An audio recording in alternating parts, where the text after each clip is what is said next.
Olá, mulheres! Aqui quem fala é a pastora Evelyn e hoje nós vamos dar sequência na leitura do livro Eu e Minha Boca Grande, de Joyce Meyer. Este é o áudio 4, capítulo 4. Profetize seu futuro. Porque todos tropeçamos em muitas coisas. Se alguém não tropeça no falar, é perfeito varão, capaz de refrear também todo o corpo. Tiago 3:2. Qual foi a primeira coisa que disse essa manhã quando saiu da cama? Sobre o que você tem conversado o dia inteiro? Apesar do que você possa pensar, isso é importante para você e para o seu bem-estar, como Tiago aponta nesse versículo. As palavras são muito importantes e poderosas e seremos responsabilizados por elas, como Jesus alertou em Mateus 12:37. Porque pelas tuas palavras serás justificado, e pelas tuas palavras serás condenado. Por isso, cada um de nós precisa aprender a domar a sua língua. Domando a língua. Observai, igualmente, os navios, que sendo tão grandes e batidos de rijos ventos, por um pequeníssimo leme são dirigidos para onde queira o impulso do timoneiro. Assim também a língua, pequeno órgão que se gaba de grandes coisas. Vede como uma fagulha põe em brasas tão grande selva. Ora, a língua é fogo, é mundo de iniquidade. A língua está situada entre os membros do nosso corpo e contamina o corpo inteiro, e não só põe em chamas toda a carreira da existência humana, como também é posta ela mesma em chamas pelo inferno. Pois toda espécie de feras, de aves, de répteis e de seres marinhos se doma e tem sido domada pelo gênero humano. A língua, porém, nenhum dos homens é capaz de domar. É mal incontido, carregado de veneno mortífero. Tiago, capítulo 3, verso do 4 ao 8. Tiago diz nessa passagem que nenhum homem pode domar a língua, não sozinho. No versículo 8, Tiago declara que a língua é incontida. Qualquer coisa incontida será selvagem e incontrolável, sempre querendo fazer sua própria vontade. Uma criança é assim, como também um animal selvagem. Assim também é o apetite. A língua humana não é diferente. Por isso, precisamos da ajuda do Espírito Santo para controlar a língua, mas Deus não fará tudo por nós. Devemos aprender a disciplinar a boca e responsabilizar-nos pelo que sai dela. Se nossa vida não está adequada, talvez devêssemos fazer um inventário do que falamos. Como você fala sobre seu futuro? Se você não estiver satisfeito com sua vida e quer vê-la mudar, terá de começar a profetizar um futuro melhor para si mesmo e para seus queridos, de acordo com a palavra de Deus. Você pode mudar as coisas na sua vida cooperando com Deus. Sem Deus, você não pode mudar coisa alguma, mas em concordância com Ele, todas as coisas são possíveis. Mateus 17:20. Sim, você pode começar a mudar as coisas na sua vida se tomar a palavra de Deus e começar a declará-la. A maioria de nós não usa a boca para a finalidade concebida por Deus. Há um grande poder e autoridade nas palavras. O tipo de poder depende do tipo de palavra. Podemos amaldiçoar nosso futuro falando mal dele, ou podemos abençoá-lo falando bem dele. Alguns têm aprendido o perigo de falar negativamente, mas Deus quer que avancemos um passo a mais. Ele quer que comecemos a profetizar o que desejamos ver acontecer conosco. A maioria de nós tem algum tipo de sonho ou visão. Há alguma coisa que queremos na vida, seja pessoal, financeira, social ou espiritualmente, para nossa família, para nosso ministério, para nossa saúde, etc. Há coisas materiais e espirituais que desejamos.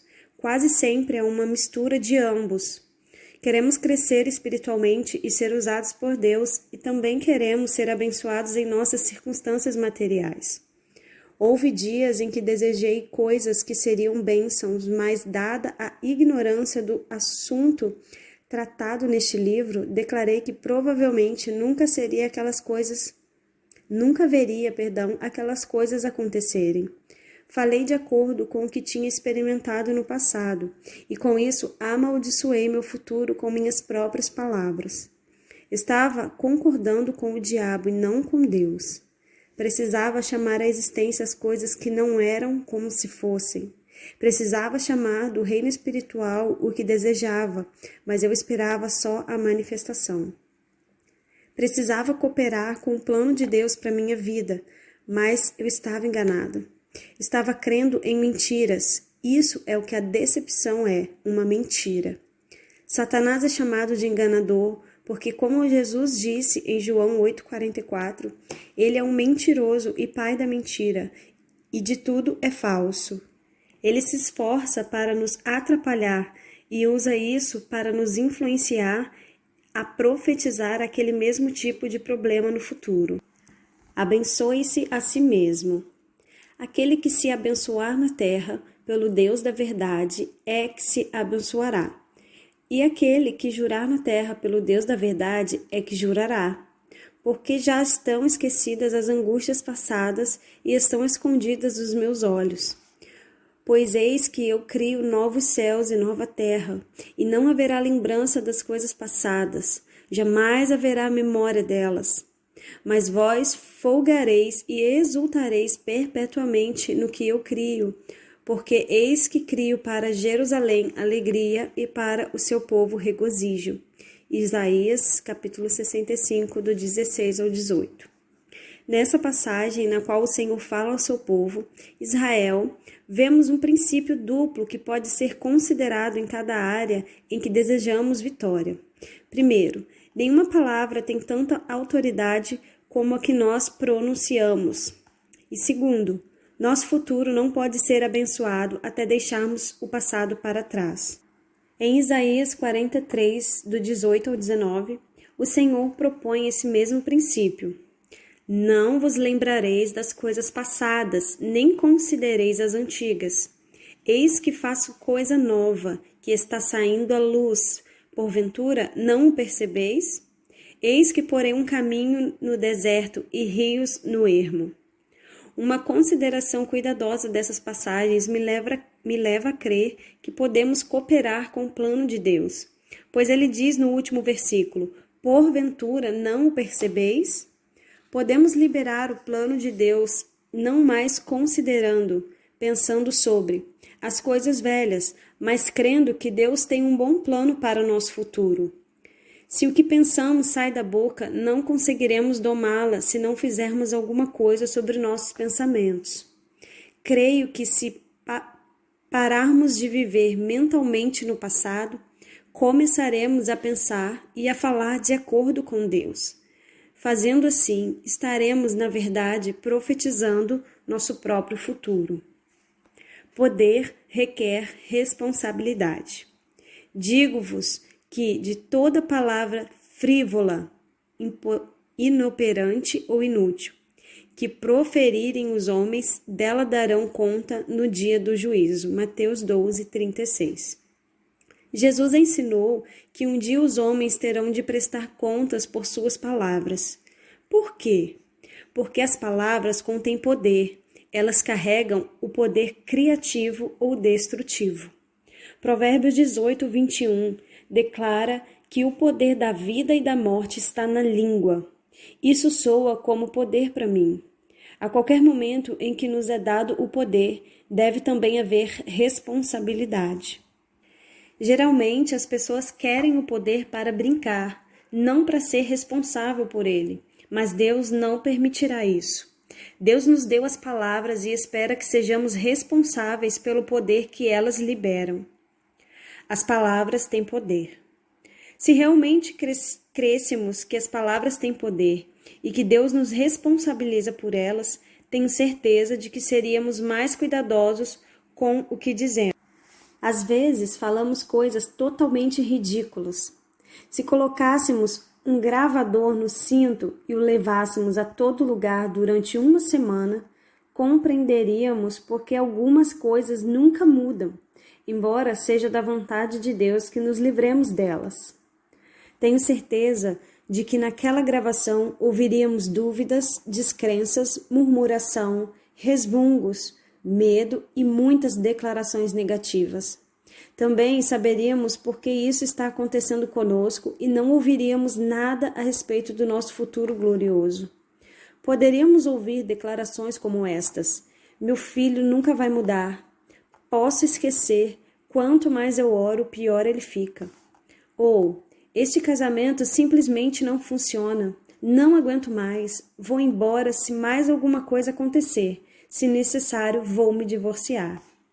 É sempre assim. Toda vez que consigo algum dinheiro, algum desastre acontece e leva tudo embora. Não consigo ouvir a Deus, Ele nunca fala comigo.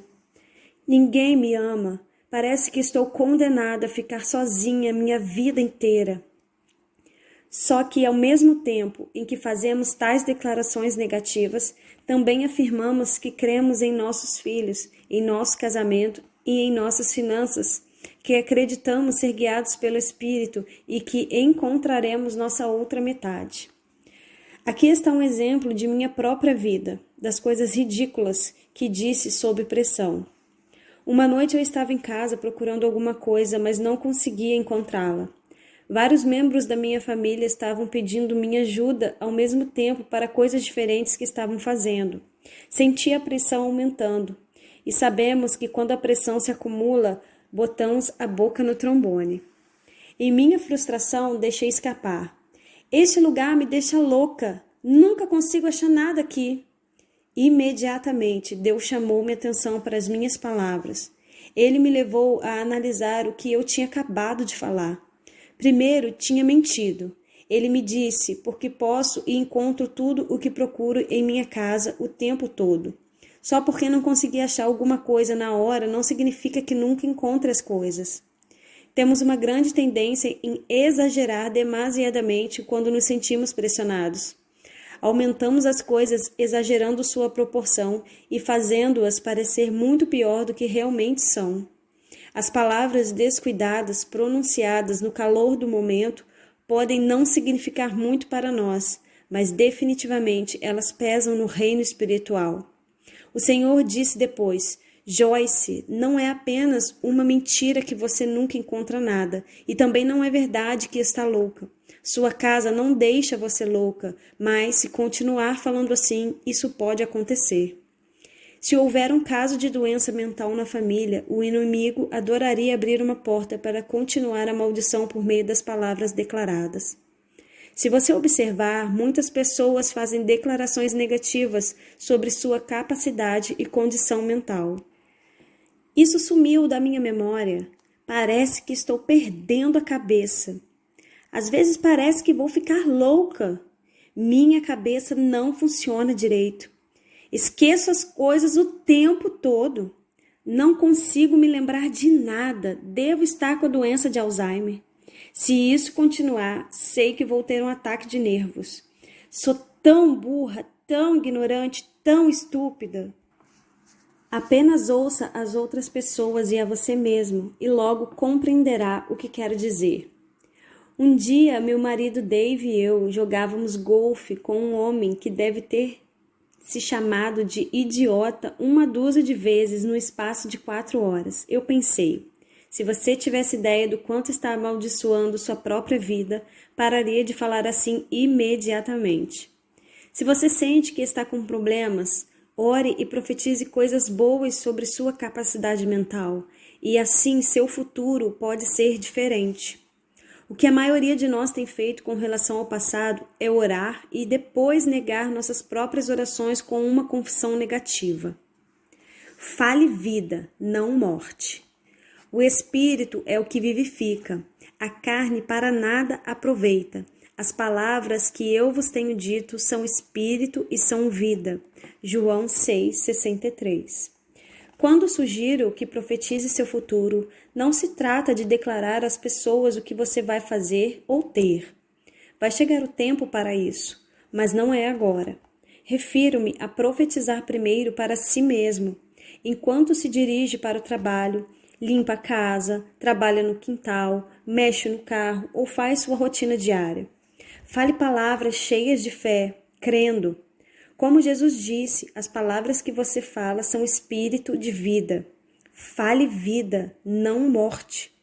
Ao entrar num restaurante lotado, você diz: não vou conseguir uma mesa. E se conseguir, será uma ruim e com um serviço precário. Ou você diz: acho que tem um tratamento especial nesse restaurante. Vamos conseguir uma boa mesa e um serviço excelente.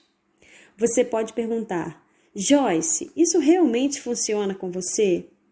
Honestamente, não posso dizer que isso sempre funciona comigo, mas prefiro ser positiva e ter 50% de bons resultados do que ser negativa e ter 100% de resultados ruins.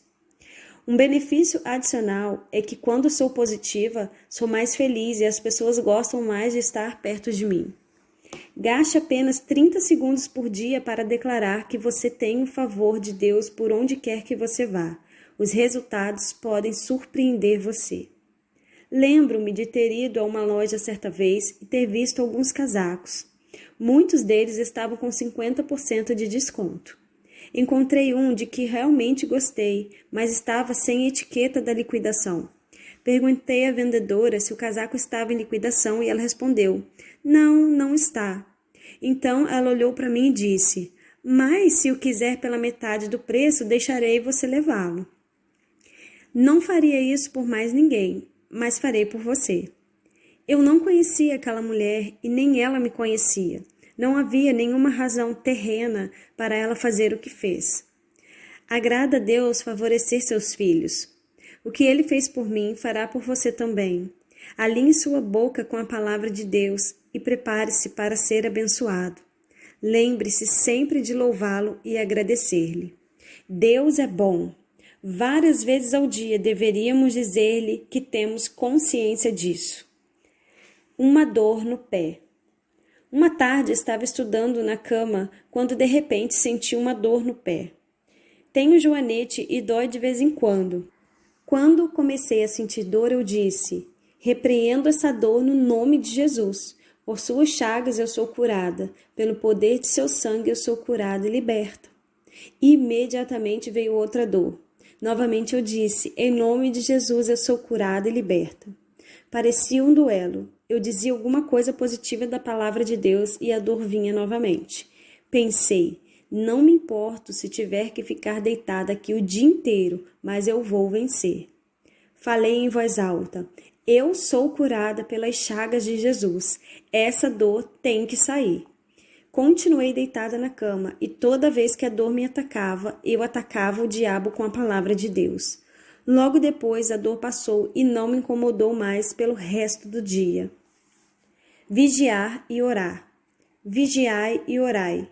Fiquem atentos, sejam cautelosos e ativos. Mateus 26, 41. Às vezes somos culpados por não sermos mais persistentes ou por aguentar as imundícies do inimigo. Às vezes ficamos espiritualmente preguiçosos. No entanto, devemos ficar atentos e despertos. A advertência de Jesus aos seus discípulos, vigiar e orar, deveria ser aplicada primeiro em nossa vida. Vigie os ataques do inimigo e ore imediatamente. Vá contra Satanás quando ele estiver tentando tocar o seu ponto fraco, e ele nunca terá uma fortaleza em sua vida. Vida na palavra.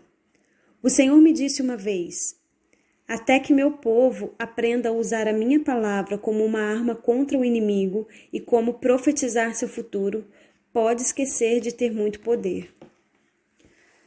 A mistura demais em nossa boca, e isso nos faz agir com força zero. Misturar positivos e negativos não iguala o poder da matemática de Deus. A palavra de Deus que sai da boca do crente é uma espada afiada contra o inimigo. Em Apocalipse 19, do 11 ao 15, Jesus está montado num cavalo branco, com uma espada afiada saindo de sua boca. Essa espada afiada é a palavra de Deus. Em Hebreus 4:12, lemos que a palavra de Deus é viva e eficaz, tornando-a ativa, operante, energizante e efetiva, e mais cortante do que qualquer espada de 2 gumes. 2 Coríntios 10:4 ensina que as armas da nossa milícia não são carnais. Uma vez que as armas não são naturais, devem ser armas espirituais.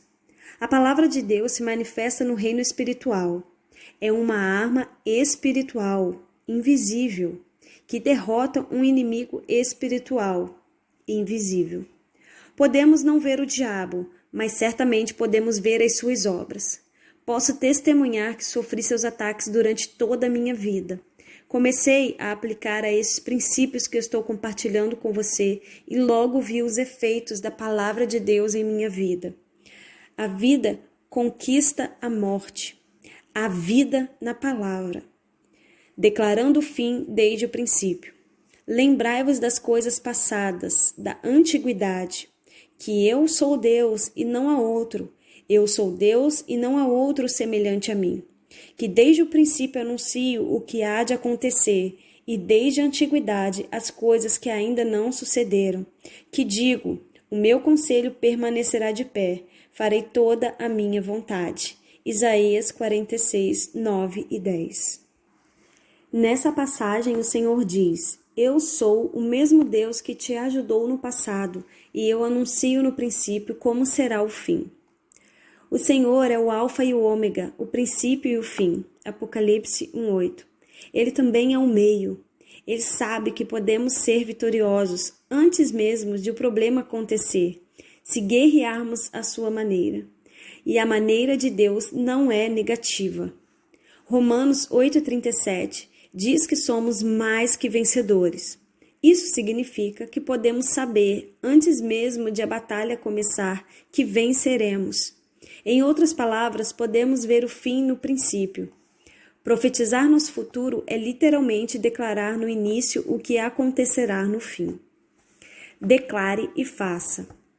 As primeiras coisas, desde a antiguidade, as anunciei. Sim, pronunciou-as a minha boca e eu as fiz ouvir. De repente agi e elas se cumpriram, diz o Senhor. Isaías 48:3. Observe o princípio básico do método de operação de Deus. Primeiro ele declara, depois ele age. Esse princípio explica por que Deus enviou os profetas. Eles vieram falar ao mundo as palavras inspiradas e as instruções de Deus trouxeram a vontade do reino espiritual para o reino natural. Jesus não veio ao mundo antes que os profetas tivessem falado sobre ele durante centenas de anos. Deus opera nas leis espirituais que ele mesmo estabeleceu, e não podemos ignorá-las. Plantar e colher são leis espirituais que vemos manifestar-se no mundo, mas também acontecem no reino espiritual. Semeamos sementes materiais e colhemos bênçãos materiais de todos os tipos. As palavras também são sementes. Semeamos palavras e colhemos de acordo com o que semeamos. Deus deseja que o povo teimoso de Israel soubesse que era ele quem fazia as grandes obras na vida deles. Por isso, as anunciou antecipadamente. Fomos criados à sua imagem, por isso devemos seguir o seu exemplo e fazer o que ele faz. Profetize e lucre. Por isso, te anunciei desde aquele tempo e te dei a conhecer antes que acontecesse, para que não dissesses: o meu ídolo fez essas coisas, ou a minha imagem de escultura e a fundição as ordenaram. Já os tens ouvido. Olha para tudo isso, porventura não o admites? Desde agora te faço ouvir coisas novas e ocultas que não conhecias. Apareceram agora, e não há muito, e antes deste dia delas não ouviste, para que não digas: eis que já o sabia. Isaías 48, 5 ao 7. Por favor, observe que o Senhor disse que estas coisas que desejava fazer foram proclamadas no início pela palavra profética. Isso é o que temos de fazer: falar e declarar a palavra de Deus antes que aconteça. Mas eu não sou profeta, você pode dizer. Você não tem de se posicionar como profeta para profetizar. Pode profetizar, falar a palavra de Deus sobre sua própria vida a qualquer hora. Declare coisas novas em sua vida. Eis que as primeiras predições já se cumpriram, e novas coisas eu vos anuncio. e antes que sucedam, eu vô-las farei ouvir. Isaías 42:9. Nesse versículo de confirmação, no qual Deus fala com seu povo, vemos que o Senhor declara coisas novas antes que aconteçam. Se você é como eu, tenho certeza de que espera alguma coisa nova em sua vida. Você precisa de algumas mudanças, e ler esse livro é da vontade e está no tempo de Deus para você. Embora conheça esses princípios, eu também preciso ser lembrada deles de vez em quando. Às vezes temos de ser sacudidos nas coisas que já sabemos. Isso nos encoraja a começar a agir novamente nos princípios poderosos que deixamos escapar. Se você está cansado de coisas velhas, pare de falar delas. Você quer algo novo? Comece a falar coisas novas. Gaste tempo com Deus. Separe um tempo especial para estudar a palavra. Descubra qual é a vontade dele para a sua vida. Não deixe mais o diabo mandar em você. Não seja o porta-voz do diabo. Descubra o que a palavra de Deus lhe promete e comece a declarar o fim no início. Em vez de dizer, nada vai mudar, diga, mudanças acontecerão em minha vida e circunstâncias todos os dias. Houve a história de um médico não crente que descobriu o poder do princípio bíblico que estou compartilhando com você. Sua receita para os pacientes era ir para casa e repetir diariamente: eu estou melhorando a cada dia. O médico obteve resultados tão maravilhosos que as pessoas viajavam de todas as partes do mundo para se beneficiarem de seus serviços. Incrível! Deus falou primeiro e um homem levou a fama. Faça a maneira de Deus. Jesus disse, eu sou o caminho, sigam-me. João 14:6. Nós nunca vemos Jesus ser negativo ou falar negativamente. Você e eu deveríamos seguir seu exemplo. Declare a sua situação, o que crê que Jesus diria, e você abrirá a porta para o poder operador do milagre de Deus.